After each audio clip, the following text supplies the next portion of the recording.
सभी को नमस्कार, आप सभी लोगों का स्वागत है। कैसे हैं आप सभी लोग? नमस्कार भाई, सचिन सोमवीर, नमस्कार नमस्कार नमस्कार, सभी लोगों को नमस्कार। स्वागत है आप सभी का। जुल्फी सवाल लेता हूँ, फिर जिंदगी सवाल लेता हूँ। आज मैं कैसा रहा हूँ भाई, स्मार्ट लग रहा हूँ कि नहीं लग रहा हूँ? आज हम थोड़ा चिकन जान मुझे। ला ला ला ला ला ला ला। हम्म। तो चलिए मेरे प्यारे दोस्तों, आज हम आप सभी के साथ डिग्रीज ऑफ कंपैरिजन की दास्तान को आगे बढ़ाते हैं। सभी भाइयों को नमस्कार। यूपी से क्या भेजा है हमारे नन्हे शैतान ने। नमस्कार आदि, सुमन, विवेक, नंदिनी, हेलो हेलो राहुल, सोनम, सनी, प्रवीण, नितिन, नमस्कार भाई, नमस्कार। अरे तो रिवीजन करते हो साथ साथ या नहीं करते हो? बताओ भाई। पिछली क्लास में डिग्रीज ऑफ कंपैरिजन पर हम लोगों ने बहुत सारी बातों को समझने की कोशिश की, पढ़ा भी, मजा भी आया। आज मैं सोच रहा हूँ आप सभी के साथ मिलकर कुछ अगली बातों को लेकर चलते हैं और मैं आप लोगों के साथ मिलकर सुपरलेटिव डिग्री के बारे में कुछ बातें बताता हूँ। इजाजत है? राजस्थान से भाई नमस्कार।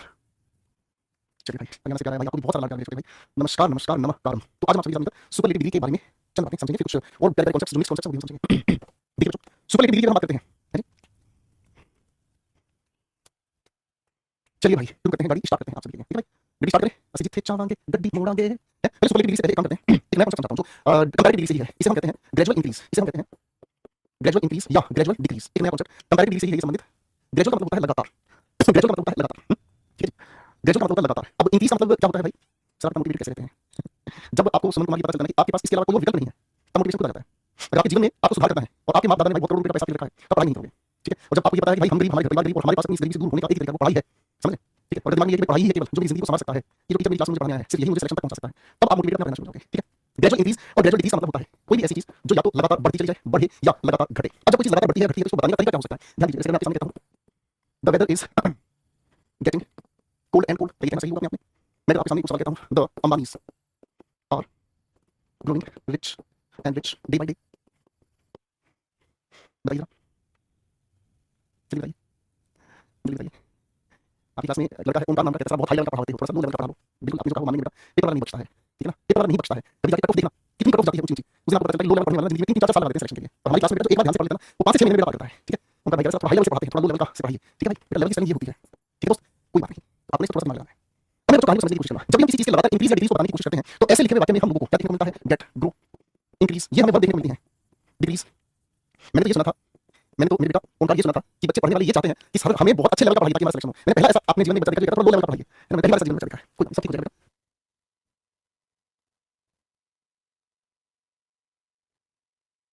तो ऐसे लिखे हुए वाक्य में हम हमेशा इनके साथ कंपैरेटिव डिग्री, अगर एंड के साथ भी हम इसको जोड़ते हैं तो ये भी कंपैरेटिव डिग्री के परिवार में ही जुड़ती है, समझे? ठीक है, ओके, समझ में? आ जाओ बेटा। अब इस दोनों सवालों में आराम से आप अपना आंसर बना सकते हैं, ठीक है ना? यहाँ लिखा है सर जो मौसम है धीरे धीरे क्या है, होता जा रहा है, बढ़ रहा है, ठंडा ही होता जा रहा है, तो कोल्डर एंड कोल्डर आप कह देंगे, ठीक है ना? अंबानी जो है वो अमीर पे अमीर होते जा रहे हैं, आप क्या कहेंगे? कंपैरेटिव डिग्री नेचर, और यहाँ पर भी कंपैरेटिव डिग्री नेचर, कोई दिक्कत नहीं है, बात समझ में? एक सामान्य सा सवाल है भाई, ठीक है ना? ये बिल्कुल सामान्य सा सवाल है बेटा। आइए बच्चों, अब थोड़ी सी सुपरलेटिव डिग्री के परिवार से बात करते हैं। वो उसने पहले एक रील देखी थी, 35 लाख की भीड़ में डर जाएंगे या घर जाएंगे, कुछ ऐसा कुछ चल रहा था बहुत पहले। तो आप डरे हुए हैं ओमकार भाई, डरना नहीं है मेरे दोस्त, ठीक है? डरना नहीं है दोस्त, मैं आपके साथ हूँ। एक ही क्लास को 2-2 3 बार देखो, अच्छे से रिवाइज करो, उसके बाद आपके दिमाग में मतलब कॉन्फिडेंस आएगा, ठीक है? सुपरलेटिव डिग्री का मतलब क्या होता है? याद है भाई आप लोगों को? याद है आप लोगों को भाई? हमारे सामने एक कालू राम खड़े थे, कुछ याद आया? उसके ठीक साथ हमारे सामने लालू राम आके खड़े हुए भाई, कुछ याद है भाई? हमारे सामने लालू राम आ गए थे, है ना भाई साहब? इन्हीं के साथ नीलू राम आ गए थे, है ना भाई साहब? अकेले की अगर हम बात करें, अकेले की बात करें, पॉजिटिव डिग्री, दो के बीच तुलना करें कंपैरेटिव डिग्री, दो से ज्यादा के बीच तुलना करें सुपरलेटिव डिग्री, कुछ याद है दोस्तों? कुछ याद है दोस्तों? हमें बहुत अच्छे से याद है सर, आपने बड़े प्यार से समझाई सारी चीजें। तो दोस्तों जब सुपरलेटिव डिग्री की हम बात करते हैं, तो सुपरलेटिव डिग्री दो से ज्यादा के बीच होती है। सुपरलेटिव डिग्री बनाने के लिए शब्द के अंत में ईएसटी, किसी भी मतलब एडजेक्टिव के अंत में आईईएसटी, या फिर हम एडजेक्टिव से पहले मोस्ट या फिर नेगेटिव बनाने के लिए हम लीस्ट का प्रयोग करते हैं। याद है सभी बच्चों को? याद है सभी बच्चों को अच्छे से? अरे हाँ, ठीक है? चलिए बेटा, एक काम करते हैं, सेंटेंस आपके सामने लिख रहा हूं, ठीक है?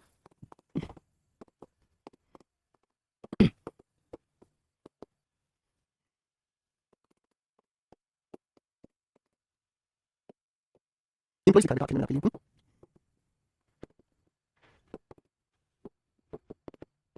मैं जो सेंटेंस आप सभी के सामने लिख रहा हूं, सेंटेंस को थोड़ा सा ध्यान से देखने समझने की कोशिश कीजिएगा, ठीक है? ओके, बड़े ध्यान से समझने की कोशिश कीजिएगा।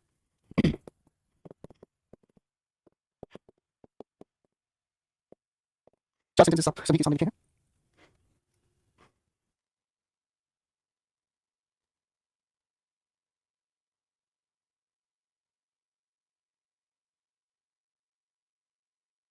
अब हम सभी की बात कर रहे हैं, तो इन सभी सभी लिखे सेंटेंसेस में आप ध्यान से देखना, कीर्ति हमारी क्लास में सबसे ज्यादा ऊंची हाइट वाली टॉलेस्ट लड़की है। तो सबसे टॉलेस्ट हमारी लड़कियों में से, यानी कि हमारी क्लास में ये बहुत सारी लड़कियां हैं। अब इन सभी लड़कियों में कीर्ति नाम की जो लड़की है उसकी हाइट सबसे ज्यादा है। तो इसका मतलब क्या समझना है? अरे वो इकलौती जो सबसे ज्यादा हाइट वाली होगी, तो स्पेसिफिक हो गई है ये लड़की, और स्पेसिफिक होने की वजह से हम इसे ज्यादा लगा देंगे। बात समझ में आई? अब इस बात को हमें समझना है कैसे कि अगर हम किसी भी सुपरलेटिव डिग्री का नाउन के लिए प्रयोग करते हैं, तो नाउन की वजह से यह सुपरलेटिव डिग्री स्पेसिफिक बनती है, इसीलिए हमें इसके साथ आर्टिकल द लगाना पड़ता है। Sanjay was experience of all the employees, सभी के सभी एम्प्लॉइज में से अगर मैं संजय को चुन रहा हूं, तो सिलेक्शन आउट ऑफ कंपैरिजन वाला कांसेप्ट हमारे सामने आता है। सभी की बात सुपरलेटिव डिग्री लाने के लिए हमें क्या लिखना होगा? द, और उसके बाद लिखना पड़ेगा मोस्ट। खत्म। अगला सवाल, Shraddha Kapoor is the my best friend. जलने का बाद आप लोगों के लिए आ गया है, ये बात समझ आ रही है? अब जलने का बाद क्या है? श्रद्धा कपूर मेरी बेस्ट फ्रेंड है, तो तुम जलोगे। अब आप कहोगे सर जी चीटिंग कर रहे हो। नाउन के ठीक पहले अगर किसी भी तरह का कोई भी पॉजेसिव केस यूज कर रहे हो, पॉजेसिव केस दो तरह से यूज हो सकता है दोस्तों, या तो नाउन के साथ अपोस्ट्रोफी लगाकर, या फिर हम पॉजेसिव एडजेक्टिव के साथ जैसे माय, आर, योर एक्सेट्रा, इनमें से कोई शब्द प्रयोग करते हैं, तब हमें इनके साथ आर्टिकल द लगाने की आवश्यकता ही नहीं है। आवश्यकता ही नहीं है। क्यों आवश्यकता नहीं है? ये उसकी वजह से पहले से ही स्पेसिफिक हो गए हैं, ठीक है भाई? आगे ना, पहले ही स्पेसिफिक हो गए हैं।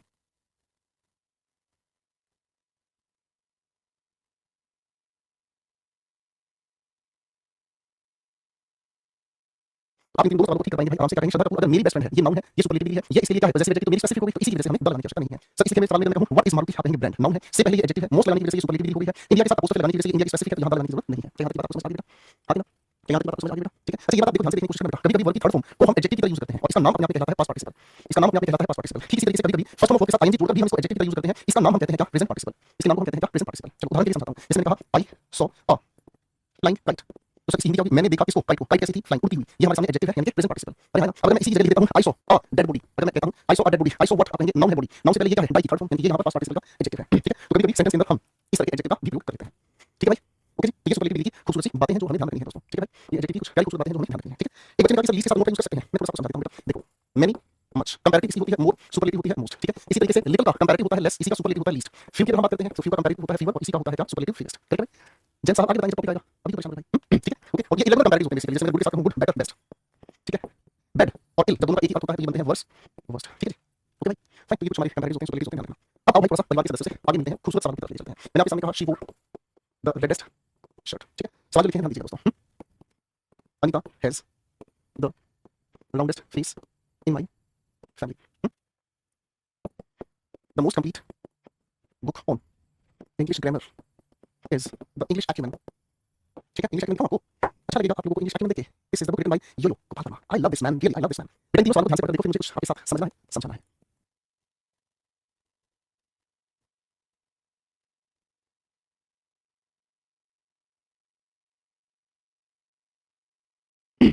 तो आप एक छोटी सी कहानी को समझिएगा। जैसे मान लीजिए किसी इंसान के पास एक लाल रंग की शर्ट है, मान लीजिए किसी इंसान के पास लाल रंग की शर्ट है। ठीक है जी। अब दोस्तों इस लाल रंग की शर्ट के बारे में अगर मैं आपसे बात करूं, अगर इस लाल रंग की शर्ट के बारे में अगर आप लोगों के साथ जो तेरे संग काटी बातें, अब ये लाल रंग की शर्ट है, ध्यान से देखने की कोशिश करना भाई। अब इस लाल रंग की शर्ट को अगर मैं बताने की कोशिश करूं तो ये अपने आप में क्या है, रेड, रेड का मतलब हो गया लाल। ठीक है। अब इस लाल को अगर मैं सुपरलेटिव डिग्री में लेकर जाता हूं, मैं आपके सामने कहता हूं रेडेस्ट, तो क्या इसकी सेहत पे कोई फर्क पड़ा, क्या इसकी सेहत पे कोई फर्क पड़ा, बताइए आपको किसी सेहत पे कोई फर्क नहीं पड़ा, लाल तो लाल ही है। क्या ऐसा तो नहीं कि मैं इसको लाल लाल कह दूं, आपको नहीं से नॉनसेंस हो गया हमारे सामने, कोई भी मतलब सेंस नहीं बनी। अरे हाँ, एक और चीज को समझते हैं बच्चे, एक बार ध्यान से देखने की कोशिश करते हैं। चलिए मैंने आप सभी के सामने एक आकृति बनाई, ध्यान से देखिएगा। आपको ये अपने आप में क्या है, गोल है, इसी को अंग्रेजी में आप राउंड कहेंगे, है ना भाई? अब मेरे बच्चों मुझे बात ध्यान से सोच के बताना कि क्या इस गोल आकृति को मैं सुपरलेटिव बनाकर इसकी सेहत पे कोई फर्क डाल सकता हूं, क्या इसकी सेहत पे कोई फर्क पड़ा है, बताओ? आपको इसकी सेहत पे कोई फर्क नहीं पड़ा, गोल तो गोल ही है। तो इसका मतलब हमें क्या समझ आ रहा है, इसका मतलब हमें समझ आ रहा है इनके अंदर कंपैरिजन की गुण ही नहीं है, इनके अंदर कंपैरिजन का कोई गुण ही नहीं है। जब इनके अंदर कंपैरिजन का कोई गुण नहीं है तो इनको सुपरलेटिव डिग्री में ले जाने से कोई खास फर्क नहीं पड़ रहा। समझे? तो कहानी कैसे सोचोगे बेटा, उसमें एक लाल शर्ट नहीं है, सिंगुलर काउंटेबल नाउन सामने हुआ कि पहले हम इसको पॉजिटिव डिग्री में लाएंगे, सिंगुलर काउंटेबल नाउन की वजह से ये लगा दिया, शी वोर अ रेड शर्ट, बात खत्म। Anita has the roundest face in my family, Anita का सबसे गोल चेहरा है, नॉनसेंस हो गया भाई साहब। फेस अपने आप में क्या है, अनकाउंटेबल नाउन है। ठीक है जी। यहां पर राउंडेस्ट को हटाकर हमें कहना होगा she has a round face. ठीक है जी, है ना? ठीक है जी। आगे सवाल लिखा है the most complete book in English grammar is the English acumen. Sir book कैसी है, कंप्लीट है, मोस्ट लगाया, कंप्लीट तो है ही अपने आप में पूरा, और जो चीज है ही अपने आप में पूरा, उसमें कंपैरिजन की कोई गुंजाइश नहीं होती भाई। समझ रहे भाई, समझ रहे भाई, है ना? तो इसका मतलब हमें ये समझ आता है कि इस एडजेक्टिव परिवार को, अगर हम इस एडजेक्टिव परिवार को दो कैटेगरी में बांट दें, एक तो जहां तुलना हो सकती है, दो कैटेगरी में हम इसको बांट दें, एक तो जहां पर तुलना हो सकती है और एक जहां तुलना नहीं हो सकती। तो जहां तुलना हो सकती है उसे हम लोग कहते हैं क्या, एडजेक्टिव ऑफ क्वालिटी। ठीक है ना? जिसे हम कहते हैं क्या, एडजेक्टिव ऑफ क्वालिटी, जो गुण की जानकारी हमें दे और जो गुण की हमें जानकारी देता है उस एडजेक्टिव को हम लोग कहते हैं क्या, क्वालिफाइंग एडजेक्टिव। क्वालिफाइंग एडजेक्टिव नहीं तो इन्हीं को हम ग्रेडेबल एडजेक्टिव भी कह देते हैं। ग्रेडेबल एडजेक्टिव का मतलब क्या होगा भाई, ग्रेडेबल एडजेक्टिव मतलब हमें समझ आता है कि आप इन्हें पॉजिटिव डिग्री से कंपैरेटिव डिग्री और कंपैरेटिव डिग्री से सुपरलेटिव डिग्री पर ले जा सकते हैं, क्योंकि ये गुण ऐसा है, क्वालिटी ऐसी है कि इसकी तुलना की जा सकती है। अगर मैं उदाहरण के लिए आपको कहूं कि कोई इंसान हमारे सामने टॉल है, तुलना दो के बीच कर दोगे टॉलर हो जाएगा, है ना भाई? ठीक है भाई? और भाई अगर दो से ज्यादा के बीच तुलना कर सकते हैं, हाइट हो गया तो टॉलेस्ट हो गया। ये सब क्या है हमारे क्वालिफाइंग एडजेक्टिव्स, क्वालिटी बताने का काम करते हैं। ठीक है? फिर भाई इसी के पहले आता है हमारे सामने दूसरा शब्द, दूसरा शब्द कौन सा होगा, इसे हम कहते हैं क्लासिफाइंग एडजेक्टिव। इसे हम क्या कहते हैं, क्लासिफाइंग एडजेक्टिव। अब क्लासिफाइंग एडजेक्टिव क्या होते हैं, क्लासिफाइंग एडजेक्टिव वो एडजेक्टिव होते हैं जो किसी की कैटेगरी बना देते हैं, कैटेगरी बताते हैं, वर्ग बताते हैं, और वर्ग बताने का मतलब क्या हुआ, ये तुलना से परे होते हैं, इसमें तुलना का गुण नहीं होता, इसमें कोई भी तुलना का गुण नहीं होता। जब तुलना से परे हो जाते हैं, कंपैरिजन ही नहीं हो सकता, इसलिए इनको हम नॉन ग्रेडेबल एडजेक्टिव कहते हैं। जब आप इसमें तुलना नहीं करते हैं, जब आप इसमें तुलना नहीं करते हैं, तो ये जो डिग्रीज है हमारे सामने पॉजिटिव डिग्री में यूज होती है, इनका कंपैरेटिव, इनका सुपरलेटिव डिग्री नहीं बनता है, क्योंकि अपने आप में एक कैटेगरी है। ठीक है? अभी मैं पूछा है कि सर क्या यहाँ पर कंप्लीट इस लिखी बुक के साथ आएगा, बिल्कुल आएगा, क्योंकि ये स्पेसिफिक है कौन सी, इंग्लिश ग्रामर पर, कौन सी है बुक, द इंग्लिश एक्यूमेन। मैं इस किताब को स्पेसिफिक बता रहा हूं, इसके साथ आएगा। बाकी आर्टिकल पढ़ने का सब करोगे तो सब बता देंगे भाई, वरना कुछ नहीं कहूंगा आपको। अब ऐसे हमारे क्लासिफाइंग बहुत सारे एडजेक्टिव्स हैं भाई, थोड़े से मेरे साथ आप लिख के याद कर लो, आपको अच्छा लगेगा मेरे दोस्तों। ठीक है? थोड़ा सा लिख लो, major, minor, single, double, triple, square, triangular, rectangular, circular, parallel, complete, unique, perfect, ideal, universal, total, enough. इन सबको एक बार लिख लीजिए, जब आप लिखेंगे तो आपको ये याद हो जाएंगे। ठीक है ना? थोड़ा सा लिखने की कोशिश कीजिएगा। सेम, सिमिलर, आइडेंटिकल, ब्लैक, कोई भी रंग का नाम लिख लो, रेड, ग्रीन, कोई भी रंग का नाम लिख लो। ठीक है? Alike, awake, asleep, alone, one, two, three, संख्या का नाम लिख लो। ठीक है? ये वो शब्द जिनका सिर्फ पॉजिटिव डिग्री में ही हम यूज करते हैं, इनका मेरे भाइयों कंपैरेटिव सुपरलेटिव नहीं बनता है। ठीक है? इनका कंपैरेटिव सुपरलेटिव नहीं बनता है। ठीक है भाई? ये आपको पढ़नी है भाई। ठीक है ना? पेपर में ये शब्द कंपैरेटिव सुपरलेटिव देखने को मिल जाए तो तुरंत इनको मुक्का मार दीजिएगा, कहना इनका कंपैरेटिव सुपरलेटिव नहीं बन सकता, क्योंकि ये किसी की कैटेगरी बताते हैं। ठीक है ना? है ना? ओके भाई?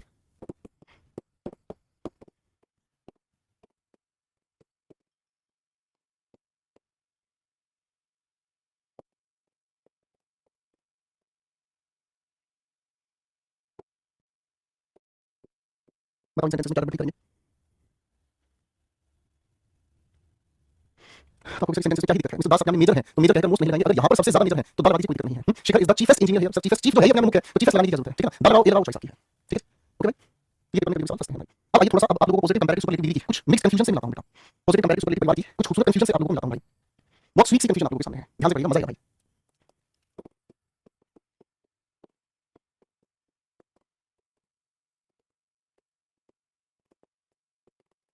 थोड़ा सा ध्यान से पढ़ना, करना कुछ नहीं है, मैं क्वेश्चन आपको बनाना सिखाऊंगा, ठीक है?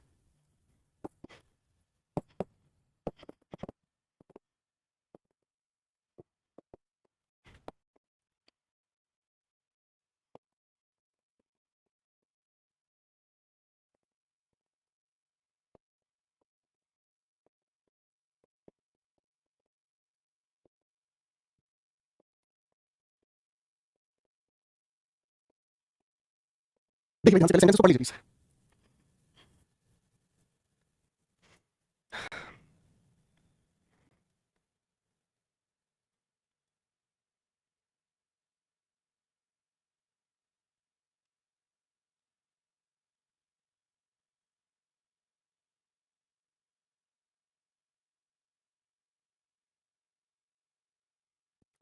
अब देखो इन सारे सवालों में थोड़ा सा कॉन्सेप्चुअली मैं आप लोगों को बताता हूँ, कहानी को समझना बड़े प्यार से समझने की कोशिश करना। सवाल मेरे सामने लिखा है, राहुल इज स्ट्रोंगर देन आकाश। भाई मेरे सेंटेंस आपके सामने लिखा है, राहुल इज स्ट्रोंगर देन आकाश। अब इस लिखे हुए सवाल में अगर हम थोड़ी सी कोशिश करें समझने की, इस लिखे हुए सवाल को अगर हम समझने की कोशिश करें तो हमें एक छोटी सी बात ये समझ में आती है, राहुल यहाँ पर है, आकाश यहाँ पर है, ठीक है जी? राहुल सेंटेंस का सब्जेक्टिव केस है, ये हमारे सामने लिंकिंग वर्ब है, ये हमारे सामने कंपैरेटिव डिग्री है, आगे ये हमारे सामने एक कंजंक्शन है और ये हमारे सामने सब्जेक्टिव केस है। राहुल पे तुलना की जा रही है आकाश के साथ, कोई दिक्कत नहीं है। अब अगर इसी लिखे हुए सवाल को मैं चित्र से बनाने की कोशिश करूं तो चित्र से मुझे ये समझ में आया, ये आपके सामने आकाश है भाई, मैं राहुल है भाई, और ये आपके सामने भाई आकाश है। कौन ज्यादा ताकतवर है? आपको सर राहुल ज्यादा ताकतवर है ना? इस चीज को देखकर याद है भाई, बचपन में पढ़ा हमने इसको ग्रेटर देन कहकर। आज समझ आ रहा है कि सर ग्रेट के साथ या जुड़ कर ये कंपैरेटिव डिग्री बन रहा है और देन अपने आप में कंजंक्शन है। हां जी साहब, कुछ याद आ रही है बातें?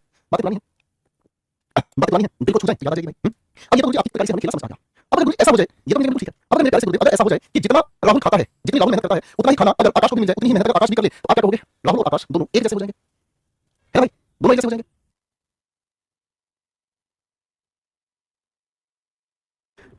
तो आप ऐसी सिचुएशन में क्या करेंगे? दोनों तो बराबर हो गए, अब इन दोनों के बराबर होने को आप कैसे बताने का काम करेंगे? इन दोनों के बराबर होने को आप बताने का ऐसे काम करेंगे कि हमारे सामने लिखे हुए जो भी सेंटेंस नजर आए, इन दोनों के बीच एक ही क्वालिटी दोनों में बराबर है, तो एक ही क्वालिटी को बताने के लिए हम पॉजिटिव यूज करेंगे, और दोनों में अगर ये क्वालिटी बराबर है तो कैसे बताएंगे? जितना ये उतना ही ये, दोनों के बीच में ऐसे चिपकाएंगे, है ना? बात समझ में आ रही है? अरे मिस्टर सर रिजेक्टिव कंजंक्शन कैसे है? क्यों रिवीजन करोगे आप? क्यों रिवीजन करके आओगे? है ना भाई? बिल्कुल रिवीजन नहीं करना है भाई, चाहे जीवन में कुछ भी हो जाए पर रिवीजन नहीं करना है, ठीक है बेटा? चलो भाई, एक ही क्वालिटी अगर दो इंसानों में हो जाए तो दोनों के बीच हम पॉजिटिव डिग्री लगा कर चलते हैं और इन दोनों को हम एस एस के साथ जुड़ा बना कर चलते हैं या फिर सो एस के बीच जुड़ा बना कर चलते हैं। अब आपके दिल में सवाल आएगा इन दोनों में क्या फर्क है? ये भी हमको बता दो भाई। फर्क ये है, एस एस के साथ जो जुड़ा हम बनाते हैं ये हमारे सामने या तो पॉजिटिव सेंटेंस में ले लो चाहे नेगेटिव सेंटेंस में ले लो, कोई से भी चला लो, लेकिन सो एस सिर्फ और सिर्फ नेगेटिव सेंटेंस में ही चलता है, इसका पॉजिटिव सेंटेंस में लेना नहीं है, समझ रहे? एस एस ये दोनों तरफ एस आई पॉजिटिव और नेगेटिव कोई फर्क नहीं पड़ता, दोनों में चलेगा बिंदास, लेकिन सो एस सिर्फ नेगेटिव के साथ ही चलेगा, ये आपको थोड़ा सा ध्यान रखना है। ये दो प्यारी बातें हमें समझनी है भाई, ठीक है भाई? तो एक ही क्वालिटी अगर दो लोगों में एक समान हो जाए, एक ही क्वालिटी अगर दो लोगों में एक समान हो जाए तो हम उसको कैसे बताने का काम करते हैं? एस एस के साथ चाहे सेंटेंस पॉजिटिव नेगेटिव कोई भी हो, सो एस चाहे दोनों के अंदर सिर्फ और सिर्फ हमें नेगेटिव सेंटेंस ही चाहिए। अब मेरे बच्चों हमने ये छोटी सी बात जो यहाँ पर समझाई है ना भाई, सुपर सुपर के साथ भाई, ठीक है? अब इसी जो चित्र से मैंने यहाँ आपको समझाया, इसको सेंटेंस से बताने का काम करेंगे तो कैसे होगा? आप कहेंगे राहुल इज एज, ठीक है जी? और यहाँ जो हमारे सामने लिखा है इसको पॉजिटिव क्या कहेंगे? Rahul is as strong as, और उसके बाद आप क्या लिखेंगे? आकाश। अब ये भी आप लोगों को पता होना चाहिए, यहाँ इस वर्ड का सब्जेक्टिव केस ये है तो यहाँ जिससे कंपैरिजन करेंगे ये भी हमारा सब्जेक्टिव केस ही होगा, करेक्ट है भाई? ठीक है भाई? यहाँ की कुछ बात समझ आ रही है भाई?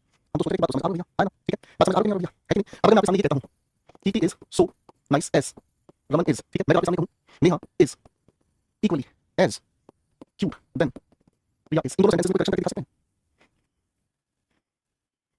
दो तरह के बच्चे होते हैं हमारी क्लास में, एक वो बच्चा होता है जो कभी रिवीजन करके नहीं आता, एक वो बच्चा होता है जो कभी रिवीजन करके नहीं आता, जिसने लाइव क्लासेस में कभी ध्यान नहीं देना, उसके जीवन का पहला आनंद होता है क्लास में सिर्फ कमेंट करते रहना, शिकायतें करते रहना, ये वो बच्चा है।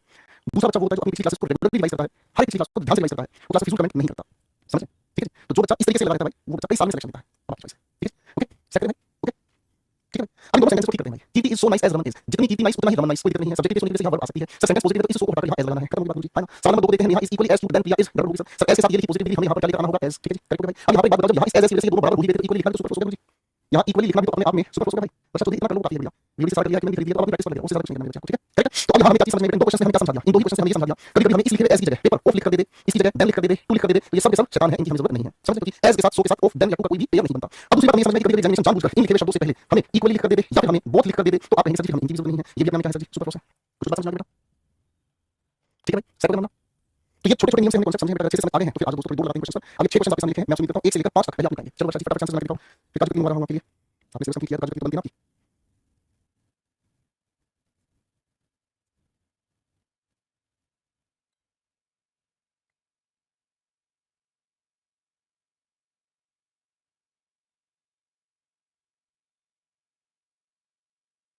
आइए भाई, एक्चुअली पढ़ने का सही तरीका क्या है बता दीजिए। तुम कैसे बात करते हो भाई? पढ़े लिखे बच्चे बेटा, आपने क्लास में जितने टॉपिक पढ़े हैं, एक्चुअली में सभी टॉपिक प्रैक्टिस करते चले जाओ। आपने क्लास में पढ़ लिया पूरा, इस बार पुराना पढ़ लिया, पुराना टॉपिक प्रैक्टिस करो, इसमें कौन सा तरीका होता है बेटा? इतना भी आप ऐसा नहीं ना कॉम्पिटिटिव की तैयारी करें, जो टॉपिक आपने पढ़ लिया वो टॉपिक आपसे कर लो, ठीक है ना? सेक्शन दिया हुआ है कि मैंने सारी क्वेश्चन लगाने शुरू कर दो बस। मेरी शॉर्ट्स आप लोगों को अच्छे से समझ आ रहा है तो कॉम्प्रिहेंशन करना शुरू कर दो। इसमें कौन सा तरीका होता है? यूट्यूब की क्लास नहीं चाहिए। यूट्यूब करते हैं ये चीज। मैं तुम्हें बताऊंगा मेरी किताब को पढ़ने का सही तरीका। आपको सबसे पहले आंखों को दूर से बोलना है। आपको सबसे पहले आंखों को दूर से बोलना है। फिर आपको 1 किलो शहद इस मार्क्स से डालकर इस मार्क्स से निकालना है। ये यूट्यूब की काम होता है बेटा। आप इस क्लास में पढ़ रहे हो तो आपको कम समझ है तो समझ बनाओ बेटा। नाम पढ़ा, नाम की प्रैक्टिस करनी है मुझसे। तो नाम पढ़ा, नाम की प्रैक्टिस करनी है। कोई क्वेश्चन नहीं बनेगा तो उसकी थियरी को आपको लिखना है। वरना क्लास के अलावा कहीं दिमाग को नहीं लगाना। क्वेश्चन बताते हैं भाई। नेहा है जितनी सुंदर उतनी सुंदर नीलम है। पॉजिटिव डिग्री में सही है, पॉजिटिव सेंटेंस में ऐसे सही है, सब्जेक्ट के साथ ये सही है। सारा प्रोग्राम चेक करना कोई दिक्कत नहीं भाई। अब सवाल नंबर 2 पे आ जाओ भाई। Rakhi seems more active as a sister case. अब इस सवाल को दो तरह से ठीक कर सकते हैं हम, ठीक है ना? पहला तरीका अगर मैं मोर एक्टिव को सही मानूं तो इसी वजह से इस एस को हटाकर मैं यहां देन कर सकता हूं। हां भाई, ये से लोग बराबर से बराबर बराबर से। हां भाई, वो छोटे मोटे बंदरों जल्दी से बताओ। मैं ये भी तो कह सकता हूं राखी प्रतीत होती है ज्यादा एक्टिव उसकी बहन से, तो कंपैरेटिव डिग्री के अनुसार मैं इसको लेकर जा सकता हूं। वरना दूसरा तरीका है यहां इसी लिखे हुए सेंटेंस में यहां एस और ये हमने लिख दिया क्या चीज पॉजिटिव डिग्री को आगे लिख दिया एस, तो ये हो गया दूसरा तरीका। दोनों में से क्या फर्क है? यहां राखी ज्यादा एक्टिव प्रतीत होती है उसकी बहन से, दूसरे हिसाब में कहेंगे तो राखी प्रतीत होती है जितनी एक्टिव उतनी उसकी बहन एक्टिव है। दोनों बिल्कुल बराबर है। इस सवाल को दो तरह से ठीक कर सकते हैं, ठीक है भाई? तीसरे सवाल का आपको सेंटेंस पॉजिटिव है, बस इसके लिए हमें यही ठीक करना होगा, ये पॉजिटिव डिग्री थी और ये बिल्कुल सही होगा, ठीक है? अगले सवाल पे आ जाओ। She is not so perfect than me. अब सवाल को कैसे ठीक करेंगे? अब आप मुझे एक बार ये सोचिए बताओ, मैं इस सो को हटाकर यहां मैं मोर लगा सकता हूं। मैं इसको ऐसे कह सकता हूं she is not more perfect than me. क्या मैं ऐसे कह सकता हूं? जल्दी बताओ, बताइए।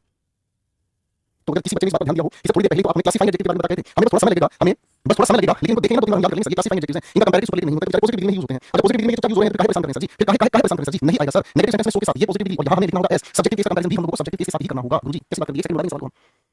समझ रहे हैं? रिवीजन का बहुत बड़ा रोल होता है बेटा। डाउट नाम की चीज केवल तभी आपके दिमाग से उतरेगी, ये बेवजह जो आपके मन में बहम पालकर डाउट होते हैं। इंग्लिश में डाउट केवल तब आ सकते हैं जब आप क्लास को ध्यान से नहीं पढ़ो, ठीक है भाई? बाकी तो देखो चॉइस होती है, ठीक है ना? Honey is equally as sweet as jelly is, ठीक है? गुड उतना ही मीठा होता है जितना शहद। तो आप कहेंगे सर जी यहां पर एज के साथ पॉजिटिव डिग्री एज है, इस इक्वली की जरूरत नहीं है सर, ठीक है भाई? करेक्ट ना? अब मैं आपको एक नए तरह का सवाल सिखाऊंगा। सवाल नंबर 6 पर आ जाओ। सवाल नंबर 6 को ध्यान से देखना। इस सवाल में कुछ नई खूबसूरत कहानी चाहिए। देखो मैं सामने सवाल लिखा है, ये इस मैं पहले अंडरलाइन करता हूं। जितना मैंने आपके सामने अंडरलाइन किया है सवाल को केवल आपको उतना ही पढ़ना है। जितना अंडरलाइन किया है मैंने सेंटेंस को केवल आपको उतना ही पढ़ना है। मोहम्मद बता भाई, पढ़ाई पे ध्यान देना प्लीज। कह रहा है बहुत खूबसूरत है। पढ़ लो भाई, ये सवाल पेपर में इंग्लिश सवाल पेपर में नहीं आएगा भाई।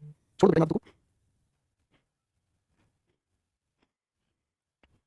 अब हमारे सामने इसी के सवाल में वह है ज्यादा खुश किससे? नमन से। हम बिल्कुल सही है, कंपैरेटिव डिग्री हमारे सामने हो गई है। कंपैरेटिव डिग्री के लिए देन कंजंक्शन हमने यूज कर लिया, इसमें कोई दिक्कत नहीं। लेकिन गुरुदेव आप अंडरलाइन हमसे ये करवा दो ना, और आप ये कहोगे sir he is as happy और आगे लिखा है नमन इज, तो हम गलती तुरंत कर लेंगे सवाल की। भरत यादव बेटा पढ़ाई करो, कोई मेडिसिन आपके पास नहीं होगा, बस पढ़ लो, ठीक है दोस्त? अब आपको इस एज के साथ हम लोगों ने यहाँ पर पॉजिटिव डिग्री लिखी, लेकिन इस एज के साथ हमें एस भी तो चाहिए, तभी तो ये एज वाला पूरा होगा। इफ नॉट इन दो अलग अलग डिग्री को अलग करता है। यानी आखिरी सेंटेंस में क्या समझा? आखिरी सेंटेंस में हम एक छोटी सी बात ये समझाएंगे बच्चे, क्या चीज कि किसी एक ही लिखे हुए सेंटेंस। अब ये ट्रिक मैं आपको यहाँ पर लिख कर दूंगा, ठीक है भाई? ध्यान दीजिएगा दोस्तों। हमें एक छोटी सी बात समझनी है कि किसी भी एक लिखे हुए सेंटेंस में हम पॉजिटिव और कंपैरेटिव दोनों साथ यूज कर सकते हैं। कैसे? यहाँ एस के साथ पॉजिटिव डिग्री लगाकर एस हम लिख देंगे, आगे कंपैरेटिव डिग्री के साथ हम लोग देन लिखें या टू लिखें, वो हमारी आगे की कहानी लिख सकते हैं, उसमें कोई दिक्कत नहीं है, ठीक है भाई? उसमें कोई दिक्कत नहीं है, ठीक है भाई? अब इन दोनों सेंटेंस को अलग करने वाला कौन होगा? इन दोनों को अलग करने वाला कभी इफ नॉट कभी यहाँ पर और ऐसे कुछ शब्द देखने को मिल सकते हैं। समझ रहे? समझ रहे? ऐसे शब्द देखने को मिल सकते हैं, समझ भाई?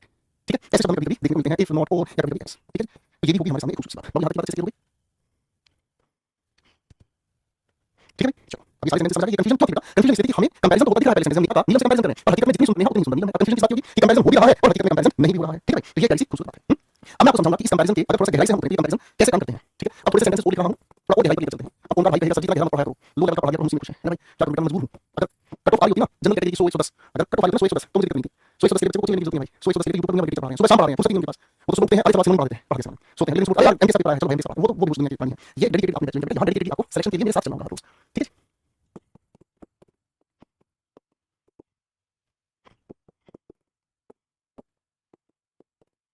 बड़े ध्यान से समझो, ये बहुत गहरा कॉन्सेप्ट है।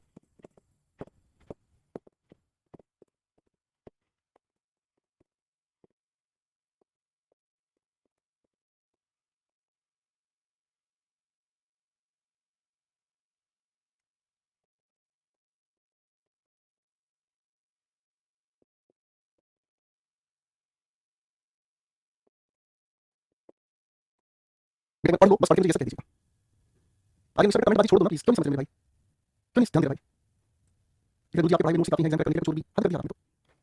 काहे नहीं ध्यान दे रहे हो बेटा? ध्यान नहीं हुआ तुम्हारा लगता है। अभी सवाल को ध्यान से समझो भाई, थोड़ा गहरा कॉन्सेप्ट ध्यान से समझने की कोशिश करेंगे भाई। देखो पहला सवाल कहता है राज इज टॉल, राज है टॉल। ये राज की अपनी इंडिविजुअल क्वालिटी है, राज का किसी से कोई लेना देना नहीं, ये बात मुझे सही है, ठीक है? फिर आती है बात दूसरी बात हमारे सामने। दूसरी बात हमारे सामने क्या है भाई? मैंने कहा राज इज टॉलर देन मोनू। राज का तुलना हमने कंपैरेटिव देन के साथ मोनू के साथ कहा। इस बात को मैं समझने का काम करूं तो ये राज है, ये भाई मोनू है, ये राज है, ये मोनू है, राज की भाई मोनू नाम के इंसान से बड़ी है। समझ गए बेटा? है ना? ठीक है भाई? Okay fine. तीसरा सवाल है हमारे सामने Raj is as tall as Monu is. अब इसका मतलब क्या हुआ? राज है जितना टॉल उतना ही मोनू, यानी कि जितनी हाइट भाई राज नाम के इंसान की है एक्जेक्टली उतनी ही हाइट किसी है भाई, आप कहेंगे एक्जेक्टली उतनी ही हाइट मोनू की है, दोनों बराबर हैं। दोनों क्या है भाई? बराबर है, ठीक है भाई? अब देखो सवाल नंबर 4 को 5 को 6 को बड़े ध्यान से पढ़ना।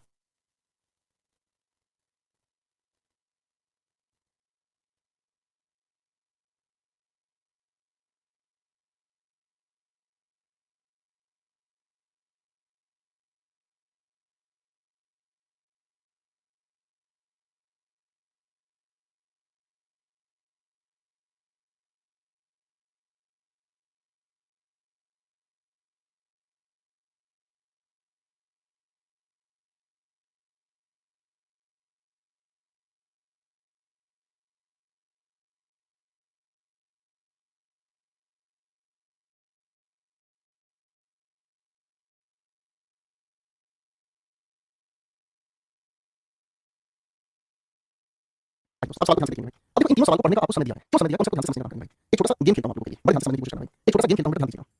ये मैंने आप सभी के लिए भाई एक बॉक्स बना दिया भाई, आप सभी के लिए बॉक्स बना दिया है, सभी के लिए गेम हम खिला रहे हैं, ध्यान दीजिएगा भाई, ठीक है। अब दोस्तों इस गेम में क्या है, हमने ना 5 स्टूडेंट्स के नाम लिखे हैं, इसमें मैंने 5 स्टूडेंट्स के नाम लिखे हैं, A B C D E, ठीक है। जिनका नाम ए से है वो ए का नाम समझ लो, बी का नाम लिखे, फिर तुम्हारे क्लास में। तो बेटा ये 5 हमारे सामने स्टूडेंट्स हैं भाई। अब ये 5 हमारे सामने स्टूडेंट्स हैं, हर एक के पास अपना फोन है, हर एक के पास अपना फोन है, ध्यान से देखना, हर एक के पास अपना फोन है। ए का फोन, बी का फोन, सी का फोन, अभी लोगों के नाम पूछना ध्यान से सोच के बताना, डी का फोन, और साहब ये हो गया हमारे पास ई का फोन, सभी का अपने पास फोन है, ठीक है। गेम खेलने तैयार है भाई, ठीक है। अब भाई अगर इन 5 बच्चों के साथ मिलकर हम गेम खेल रहे हैं, हमने गेम खेला कैसे भाई, हमने एक डिब्बा लिया और हमने इन 5 बच्चों को कहा बेटा एक काम करो, आप सारे सारे बच्चे ना अपने मोबाइल फोन इस डिब्बे में छोड़ दो, ठीक है ना जी। अरे कहा गया भाई, ठीक है। अपने अपने सारे सारे बच्चे ना भाई अपने अपने मोबाइल फोन इस डिब्बे में छोड़ दो, ठीक है, है ना। ओके भाई, हमने 5 बच्चों को कहा अपने मोबाइल फोन इसमें छोड़ दो, और भाई मैंने आप लोगों को कहा ये जो बी नाम का इंसान है, ये जो बी नाम का इंसान है, इसकी आंख पर हमने पट्टी बांध दी, इसकी आंख पर हमने पट्टी बांध दी, और हमने इसको कहा कि बेटा आप एक काम करो, इस डिब्बे में हाथ डालो और जो भी फोन आप निकालोगे इस डिब्बे में हाथ डालो, आप बंद करके समझ, इनमें से जो भी आप फोन निकालोगे वो फोन आपका, ठीक है। क्या ये गेम सही है, बताओ ध्यान से, क्या ये मतलब गेम सही है। मैं अगर इन 5 बच्चों के मोबाइल फोन इस डिब्बे में डाल के इस बी नाम के इंसान की आंख पर पट्टी बांध कर मैं कहूं बेटा जो तुम इसमें से फोन निकाल दोगे ना वही फोन तुम्हें गिफ्ट में मिलेगा, वो बेवकूफ समझ रखा है मुझे, ये इंसान बेवकूफ समझ रखा है। मेरा फोन भी तुम इसमें डलवा रहे हो, अगर मेरा फोन भी तुम इसमें डलवा रहे हो, ये सोच रहे हो मुझे जो मेरे फोन में निकाल दे तो क्या प्राइस होगा, मेरा फोन को निकाल के अलग करो, बात समझ भाई। बी का कौन सा रंग का फोन था भाई, बता जरा, बी का कौन सा फोन था भाई, बताओ मुझे। क्या बी का जो फोन का रंग था वो पिंक था, ये था, ये ग्रीन था, कौन सा बी का कौन सा फोन था भाई, है। अरे कमेंट जल्दी से बता दो, हम कंफ्यूज हो गए साला, बी का कौन सा फोन था भाई, बताइए भाई, है दोस्त, पिंक कलर का था शायद, है ना भाई। तो भाई बी का फोन यही तो कहेगा बी कि सर जी मेरे फोन को अगर आप इस डिब्बे से बाहर अलग निकालो तभी तो ये बात मजेदार लगेगी, मैं इस डिब्बे में हाथ डालूंगा, मैं इस डिब्बे में हाथ डालूंगा और मैं फोन को निकालूंगा, वो फिर मुझे प्राइस मिलना चाहिए। यानी कि इसी कॉन्सेप्ट को हम कहते हैं क्या, एक्सक्लूड करना। इस कॉन्सेप्ट को हम कहते हैं एक्सक्लूड करना। अब इस कॉन्सेप्ट को ध्यान से समझने की कोशिश करना भाई, इस कॉन्सेप्ट को ध्यान से समझने की कोशिश करना। इस कॉन्सेप्ट का मतलब ये है कि अगर हम तुलना करने पर आए, अगर हम तुलना करने पर आए और सभी की चीजें एक जैसी हों तो उसमें से जिससे हम तुलना कर रहे हैं उसको हमें बाहर निकालना होगा, उसको हमें बाहर निकालना होगा। अभी सवाल नंबर 4 को ध्यान से समझिए भाई, सवाल नंबर 4 हमें कहता है, सवाल नंबर 4 हमें क्या कहता है, ध्यान दीजिए दोस्त। सवाल नंबर 4 हमें कहता है, मान लीजिए एक क्लास हमारे सामने है, किसी को बताना पड़ेगा, मान लीजिए एक क्लास हमारे सामने है और दोस्तों इस क्लास के अंदर बहुत सारे स्टूडेंट्स बैठे हुए हैं, ये क्लास हमारे सामने है, इस क्लास के अंदर बहुत सारे स्टूडेंट्स बैठे हुए हैं, ठीक है भाई। अब मैं यहाँ पर किसी राज नाम के लड़के का कंपैरिजन कर रहा हूँ किसी दूसरे लड़के से, तो सर यहाँ पर जितने भी बैठे हुए हैं भाई, जितने भी बैठे हुए हैं, मान लीजिए राज यहाँ पर बैठा हुआ है, अब राज का कंपैरिजन मैंने इससे किया, इससे किया, इससे किया, अब राज भी यहीं पर बैठा, राज का कंपैरिजन राज से भी हो गया। अब इसका मतलब क्या हुआ, राज का कंपैरिजन राज से भी हो गया, यानी कि राज को कंपैरिजन से पहले बाहर करना होगा, यानी कि इस राज नाम के इंसान को मेरे दोस्त हमें यहाँ नहीं रखना, इस राज नाम के इंसान को हमें पहले ही बाहर निकालना, तभी तो इसका एक करके सभी से तुलना कर सकते हैं, तभी तो ये बात प्रैक्टिकल है। इसका मतलब एक्सक्लूड करने का कॉन्सेप्ट क्या कहता है, एक्सक्लूड करने का कॉन्सेप्ट ये कहता है जब हम किसी एक इंसान का कंपैरिजन उसी की कैटेगरी से कर रहे हैं, क्या बोले हम भैया, जब हम किसी एक इंसान का कंपैरिजन उसी की कैटेगरी से कर रहे हैं तो इसी के कॉन्सेप्ट को कैसे बताया जाएगा भाई, इसी कॉन्सेप्ट को कैसे बताया जाएगा भाई, जब हम कंपैरिजन करते हैं, लो भाई कॉन्सेप्ट का नाम लिख देते हैं भैया, इसे हम कहते हैं कंपैरिजन विद सिमिलर कैटेगरी। जब हम सिमिलर कैटेगरी के साथ कंपैरिजन करें तो हमें सब्जेक्ट को एक्सक्लूड करना पड़ता है, मैंने कहा हमें सब्जेक्ट को एक्सक्लूड करना होता है, ठीक है ना। और इसी के उलट अगर हम चलने की कोशिश करें तो उलट चलने के लिए हमें डिसिमिलर कैटेगरी से मिलना होगा। अब डिसिमिलर कैटेगरी का मतलब क्या हुआ, जो सिमिलर नहीं है। देखो अब इसमें मैं नियम को आपके सामने लिखा हूं, ध्यान दीजिए बेटा। मान लीजिए ये सेंटेंस हमारे सामने लिखा है, ये सेंटेंस हमारे सामने लिखा है, अब मेरे बच्चों कहानी क्या है ध्यान से समझिएगा। मान लीजिए इसी लिखे हुए सब्जेक्ट की तुलना मैं इसी की सिमिलर कैटेगरी से कर रहा हूं तो कंपैरेटिव डिग्री के बाद हमें देन लिखना होगा, ये बात समझ आ रही, ठीक है पहली बात। अब मैं इस सब्जेक्ट का तुलना इसी की कैटेगरी से कर रहा हूं, यानी कि इस जैसे किसी के साथ तुलना कर रहा हूं, हिंदी समझ में आएगा, इस जैसे किसी अन्य के साथ, ठीक है। तो हमें इस लिखे हुए सब्जेक्ट को हटाना होगा, बाहर निकालना होगा, और इस लिखे हुए सब्जेक्ट को एक्सक्लूड करने के लिए हम क्या करेंगे, यहां इसके साथ अदर लिखेंगे, अदर लिखने का क्या मतलब होगा, आप यहीं से अदर लिखने से हम एक्सक्लूड कर देंगे जो इसके जैसा कोई और ना हो, ठीक है ना, फाइन, ठीक है। और इस एनी अदर के बाद मेरे बेटे हम लिखेंगे क्या चीज, सिंगल काउंटेबल नाउन। कहोगे बात सब थोड़ी कम समझ आई, बात भी समझ में आएगी भाई, मैं आपके सामने बाहर लिख रहा हूं, ठीक है। मैंने आपके सामने लिखा, बड़े प्यार से समझने की कोशिश कीजिएगा। मैंने कहा the Ganga is holier then any river in India. बेटा सवाल क्या है बताओ, इस सवाल में बताओ क्या है भाई, बताना पड़ेगा भाई, आपको कोई नहीं पूछेगा, आपको देखो थोड़ा सा बताना पड़ेगा भाई, आपको कोई नहीं पूछेगा भाई, आपको बताना पड़ेगा भाई।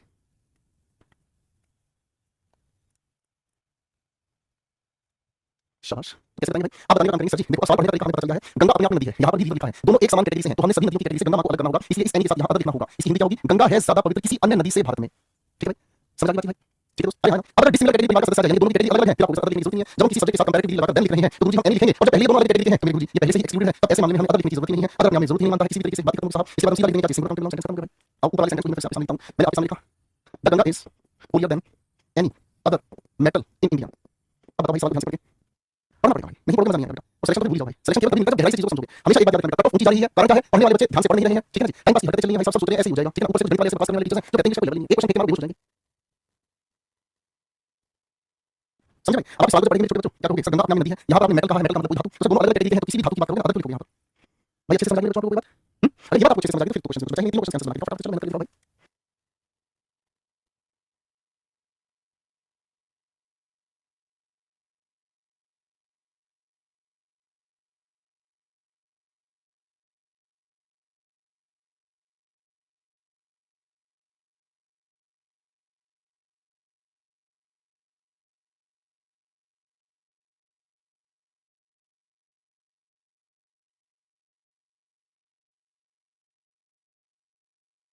मेरे साथ आंसर वेरीफाई करेंगे भाई, ध्यान से देखिए मेरे बच्चों, यहाँ कहा है Raj is taller than any boy in the class, sir Raj भी लड़का, यहाँ पर भी बॉय लड़का, बस इतना से ही देखना है, खत्म होगी बात। Sir Raj is taller than, Raj is taller than any student, sir Raj भी स्टूडेंट हो सकता है, स्टूडेंट है ही तो अदर हमें एक्सक्लूड करना होगा। इस तरह से हमने राज को कंपैरिजन से बाहर कर दिया, राज को चॉइस से बाहर कर दिया। Raj is taller than any other girl in the class, आपको सर राज को लड़की अलग अलग गानी है तो अदर लिखने की जरूरत नहीं, सिमिलर कैटेगरी खत्म हो गया।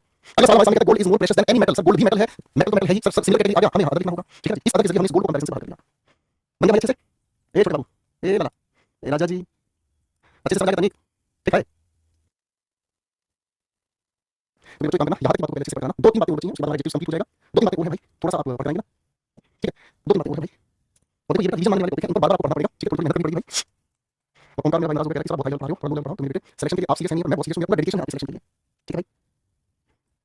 और लाखों स्टूडेंट्स की भीड़ से डरना नहीं है, सिलेक्शन ले जाना है बस, ठीक है भाई? 2-4 बार पढ़ने की जरूरत है, 2-4 बार नोट्स रिवाइज करने की जरूरत है, ये कुछ मुश्किल नहीं है साहब, क्योंकि क्लास में जादू ही ऐसा होता है, हमारा तो सत्संग ऐसा होता है कि ध्यान से सुनिए तो मजा आ जाएगा, ठीक है भाई? आज के लिए इतना ही, फिर मुलाकात करते हैं आपके समय पर, ओके? टेंशन किसी भी बच्चे को नहीं लेनी है, ओके भाई? चलो जी, bye everyone, take care, lots of love, खुश रहिएगा, आप आला रहिएगा, अगली क्लास में 2-3 बातें और करनी है इनकी, हम फिर आपके साथ एडजेक्टिव्स की प्रैक्टिस करेंगे, ठीक है दोस्त?